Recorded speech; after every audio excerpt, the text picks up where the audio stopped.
Hello, this is Mr. Stansbury. I'm going to take you through some of the problems on the 1D assignment.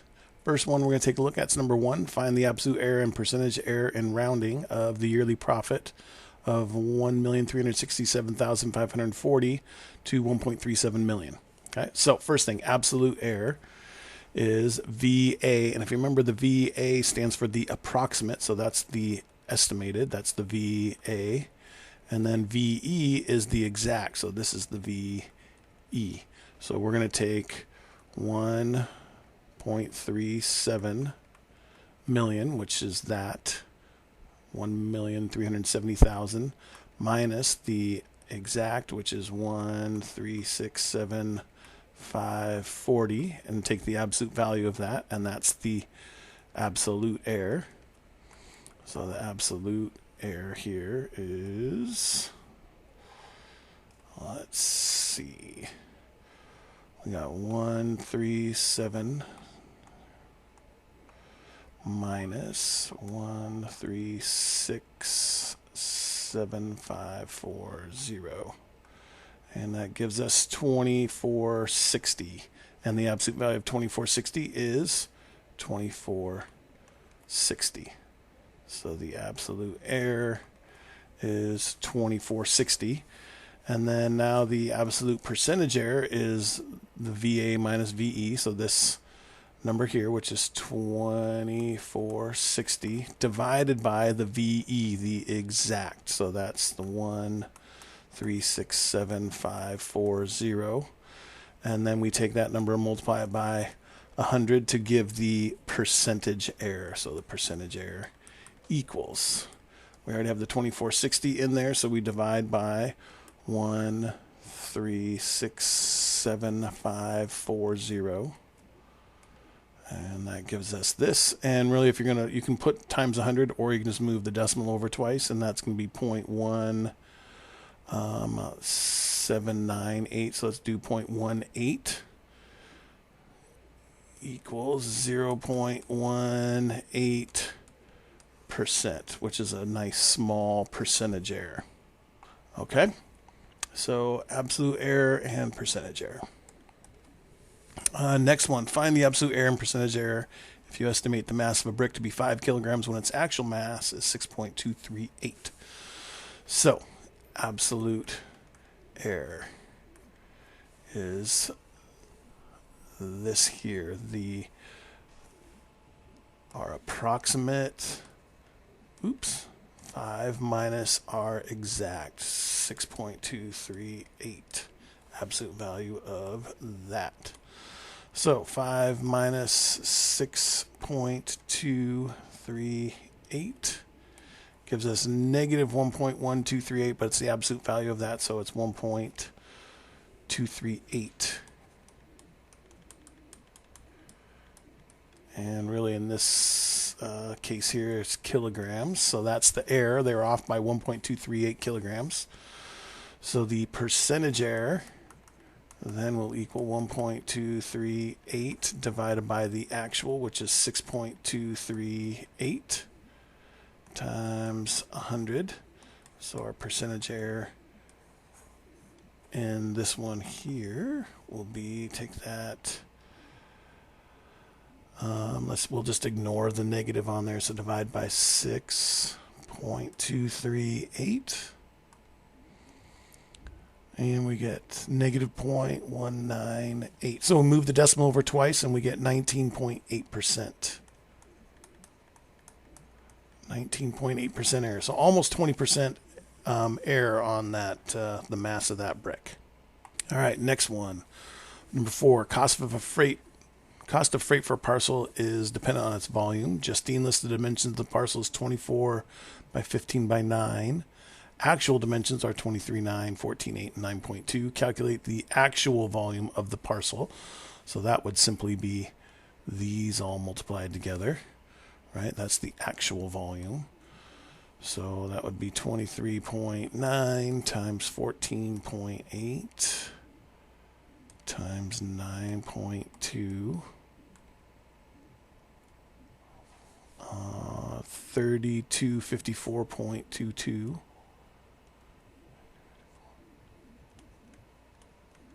224, right? Centimeters cubed. So we're talking about volume. Is that the right number? 3254.224. Okay.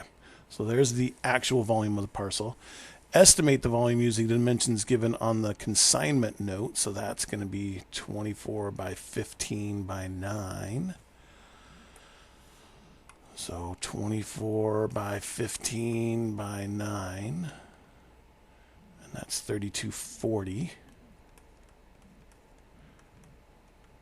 cubic centimeters.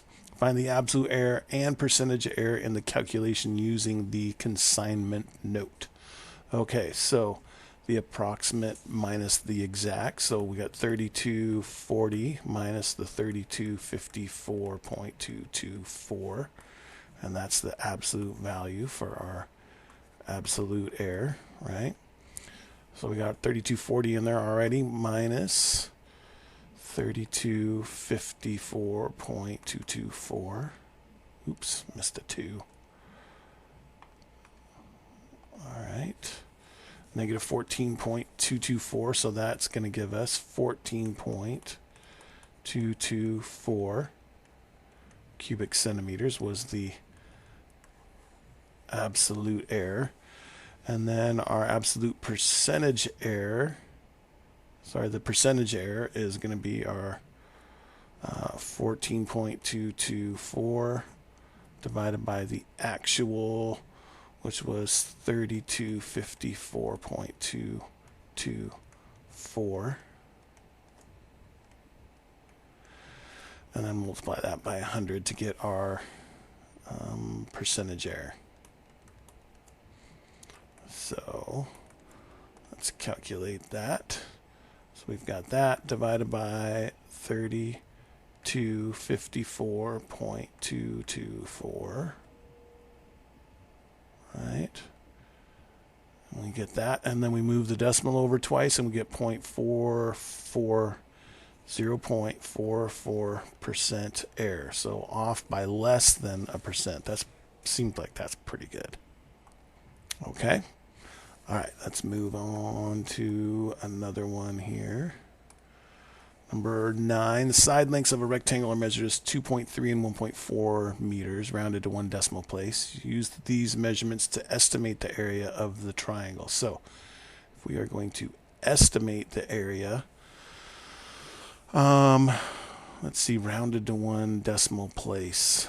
So it doesn't say estimate to like one significant figure or whatever, so I'm just going to use these numbers. They're rounded, so that's rounding is kind of estimating. So let's see if that works for us. So let's take 2.3 times 1.4, and that gives us 3.22, right? Yep, 3.22. And then this is a square to find the area, so it's meters squared. Okay. Find the boundary values for the area of the rectangle. So the boundary values, that's our plus and minus to wherever they rounded to, right? So that's to the nearest tenth. So 0.1 divided by 2 is 0.05. So that means we're going to take 2.3 minus 0.05. 2.3 plus 0.05, and then we're also going to take the 1.4, that's also to the nearest tenth, so that's 1.4 minus 0.05 and 1.4 plus 0.05. So this is going to be 2.25, 2.35, 1.35, and 1.45. So the boundary values for the area of the rectangle, it's going to be 2.25 times 1.35 is going to be the smallest area, and then the greatest area is going to be 2.35 times 1.45. Okay, so let's calculate what each of those are, and that should take us for B. So we got 2.2, oops, too many twos this time, 2.25 times a 1.35 Gives us 3.0375. And this is meters squared. And then the max is going to be 2.35 times 1.45. Right? 3.4075. That should be our boundary values for the area of the rectangle. Okay? And then, hence, find the maximum percentage error in the estimate. Okay, so basically what we got to do is we've got to use this information here to find the percentage error if it was the smallest and the percentage error if it was the biggest. So we got to actually do it twice. So let's do it first for the small. So the approximate, I keep forgetting what the A stands for. So the approximate in this area is our estimate. So that's going to be 3.22. So our absolute error is going to be 3.22 minus 3.0375. Right? That's for the small. And then for the big one, approximate. So the absolute error is going to be 3.22 minus 3.4075, because that's the largest it could possibly be, and that's the smallest it could possibly be. Okay? So we'll calculate each of those, and then away we go. So let's just do this one all the way through first, but just kind of giving you an idea of what we're up to. So 3.22 minus 3. There's a decimal right there. 3.0375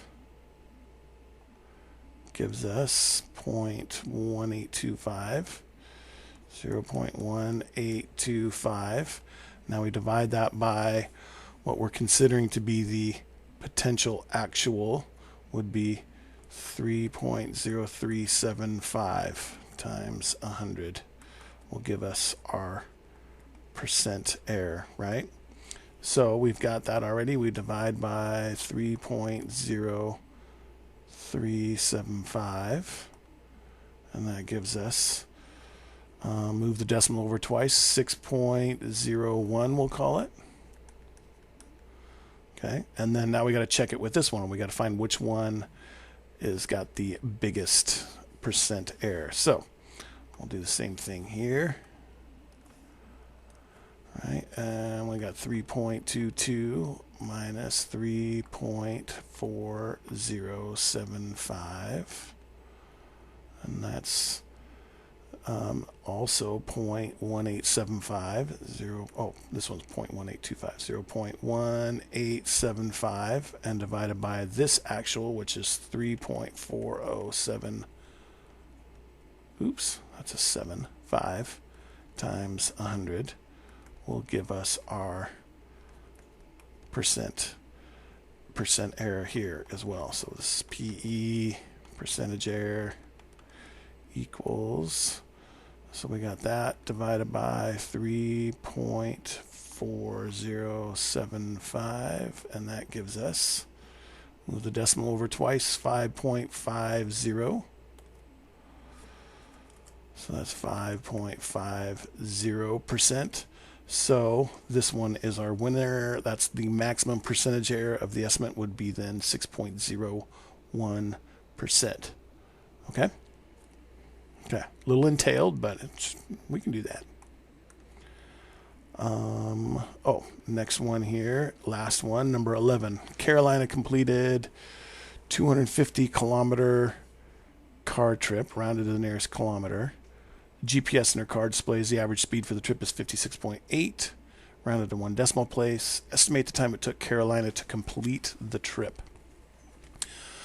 So she's taken 250-kilometer trip, 56.8 average speed. If we take our 250 kilometers and divide it by 56.8 kilometers per hour.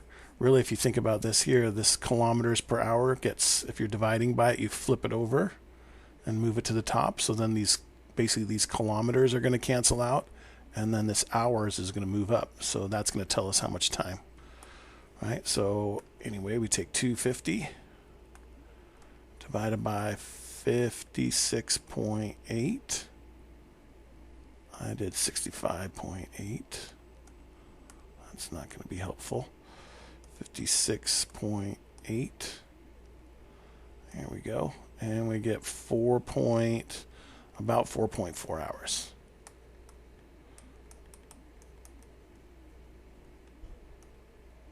Okay. So with that, find the maximum possible absolute error and then the percentage error in the estimate. So let's see. So this is rounded to one decimal place and rounded to the nearest kilometer. Okay, now we estimated this time it took Carolina to complete the trip as 4.4 hours.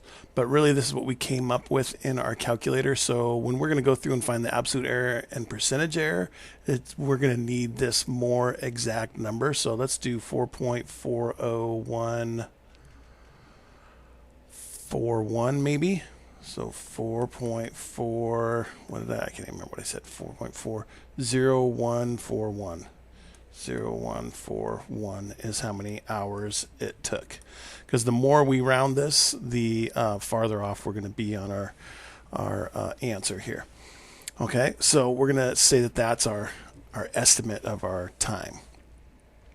All right, so now what we're going to want to do is figure out the maximum possible absolute error. So what we could say is it could have been anywhere from 250 to the nearest kilometer. So take 1 divided by 2, and that's 0.5 kilometers.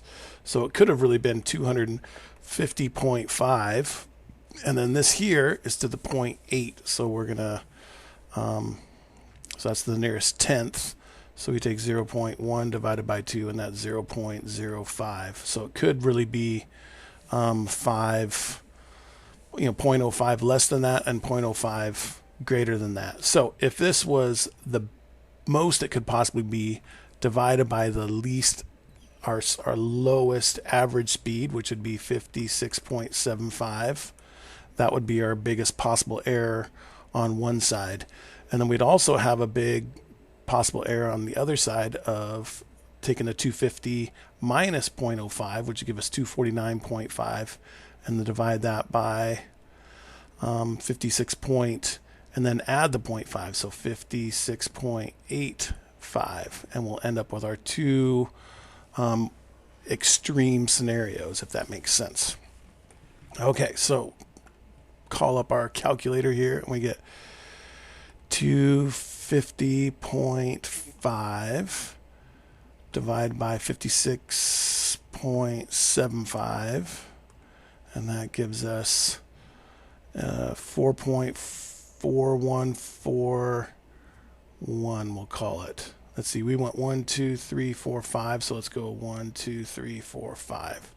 So that 6 tells the 9 to get bigger, so yeah, 4.41410. 4.41410. Okay, so that's the biggest amount, the most amount of time it could take, and then this is the least amount of time it could take. So we'll take 249 divided by 249.5 divided by 56.85. Right, and that's 456, making sure I got this right here. Okay, so we get 4.38874. 388, didn't we say 74? Is that right? 38874. Okay. So those are the two possible extremes, and these are both in hours. The book has turned this into hours, minutes, and seconds and stuff. Let's just leave it in hours for now. It's gonna make it a little bit easier, I think, in the end. So these are our two extremes, and here's our estimated value. So the absolute error on the short one, on the longest amount of time, and our absolute error on our shortest amount of time will be this. So we've got our let's see the exact and the estimated value here. So we've got 4.40141 on both of these. 4.40141 minus 4.41410 and minus 4.3884. And these are going to be our absolute errors. That's the absolute value sign. Okay. I know this is getting kind of wonky. It's getting to be some weird numbers here. So 4.40141 minus 4.41410 gives us 0.01269. Right? 0.1269. Okay, so it's that many hours. Okay. So really what we can do to figure out the total amount of time is take that and how many seconds are there in an hour? There's 60 minutes in an hour and there's 60 seconds in every minute. So we'll multiply it by 60, which is 3,600. And this tells us that we're off by about 45.7 seconds. Okay. And on this one here, we will do, we get 4.40141 minus 4.38874 gives us 0.1267. Okay, hours, which is a little bit less. Okay, this is a little bit more time. This is a little bit less time. So let's go with, well, we really probably should calculate both of those. But the seconds is definitely, this one's definitely going to be more seconds. It's going to be a little bit less. It's going to be a little bit more. So I guess we just go with this one because this one's the time that's off by the farthest. Okay. And so then we're gonna take this number here to find our percent error, right? We take this number here, 0.01269 divided by the exact, right, which is 4.41410.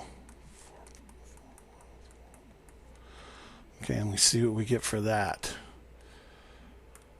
Okay, so we got 0.01269 divided by 4.41410, and we get that. So we move the decimal over twice, and we get 0.287.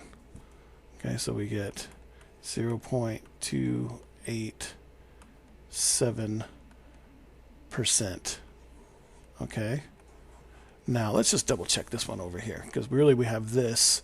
We got 0.01267 divided by this 4.38874. Let's see what that gives us because that might actually give us a bigger percentage error even though the time is different. Time is less. So let's try it. 0.01267 divided by 4.38874. And then we multiply that by 100, which moves the decimal over twice, and now we're 2.89 equals 0.289, 9%. So this one actually, even though it's the it's not as much time. It's actually a bigger percentage error. So our answer for the find the maximum possible absolute percentage error would be this, BI. And then for BII, the maximum possible percentage error on the estimate would be 0.289%. Okay, that one is a tricky one. If you get that one, you are in really good shape. That one's a little above and beyond. Okay, if you have any other questions on any of this stuff, please feel free to ask. Thanks.